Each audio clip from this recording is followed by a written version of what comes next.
इस वीडियो में हम ज्ञात करेंगे कि दिए गए सदिश के अनुदिश यूनिट वेक्टर कैसे निकाला जाता है। अगर हमें कोई सदिश दिया हुआ है तो उसके अनुदिश इकाई सदिश कैसे ज्ञात किया जाता है। माना ये वेक्टर हमें दिया हुआ है कंपोनेंट्स के टर्म में, यानी कि x के डायरेक्शन में इसका कंपोनेंट 2 है, y के डायरेक्शन में -1 है और z x के डायरेक्शन में इसका कंपोनेंट 1 है।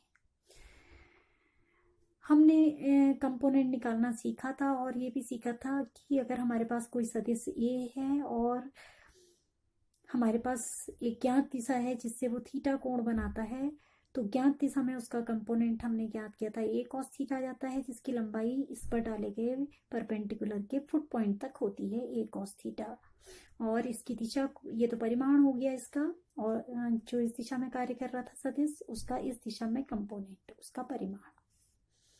और दिशा निरूपित करने के लिए इसके अनुदिश एक इकाई सदिश a ले लिया और इस ज्ञात दिशा के लंबवत दिशा में इसके लंबवत a cos थीटा के लंबवत हमने एक कंपोनेंट और निकाला जो कि हो गया a cos थीटा, जो परिमाण है इस कंपोनेंट का, और इसकी दिशा अभिव्यक्त करने के लिए हमने इस दिशा के अनुदिश एक इकाई सदिश ले लिया b के। तो ये परिमाण है इसके कंपोनेंट्स के, सदिश a के component a cos theta a sin theta के। अगर मैं इनका स्क्वायर कर दूं और इनको जोड़ दूं तो ये आ जाएगा a square cos square theta a square sin square theta, a square common आ गया cos square theta plus sin square theta, जिसकी वैल्यू होती है 1। तो ये हो गया a स्क्वायर, यानी कि इसकी वैल्यू आ गई, इसकी वैल्यू a स्क्वायर।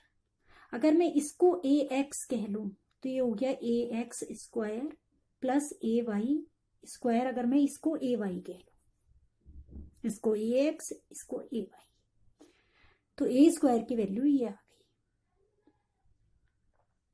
ये a स्क्वायर के बराबर आया था जो कि इसके बराबर था, यानी कि ax square plus ay square. तो a की वैल्यू हो गई स्क्वायर रूट, दोनों तरफ स्क्वायर रूट कर दिया, स्क्वायर रूट कर दिया, तो स्क्वायर और स्क्वायर रूट कैंसिल हो गए और ये बच गया हमारे पास a इधर बाएं पक्ष में लेफ्ट हैंड साइड में, और राइट हैंड साइड में हमारे पास आ गया square root of ax square plus ay square.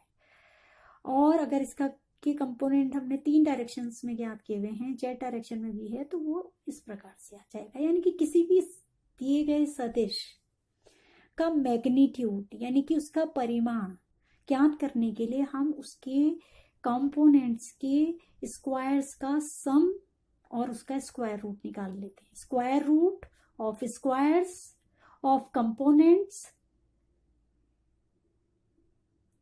Square root of sum of squares of components, यानी कंपोनेंट्स के स्क्वायर्स के सम का स्क्वायर रूट। और simple, in a very simple way you can say it is a first component square plus second component square plus third component square का square root वर्गमूल। तो अगर हमें ये सदिश दिया हुआ है और इसके अनुदिश हमें कोई इकाई सदिश निकालना है, माना a कैप है, हम जानते हैं किसी सदिश का निरूपण उसके मैग्नीट्यूड और दिशा के द्वारा होता है। तो इससे अगर हम a कैप की वैल्यू निकालें तो ये होगा सदिश a अपॉन सदिश a का परिमाण मैग्नीट्यूड। सदिश a हमें दिया हुआ है 2i minus J plus k cap. परिमाण मैंने अभी आपको बताया कि this is sum of squares of component का स्क्वायर रूट होता है। This is square root of sum of squares of components, यानी कि सभी कंपोनेंट के वर्गों के योग का वर्गमूल।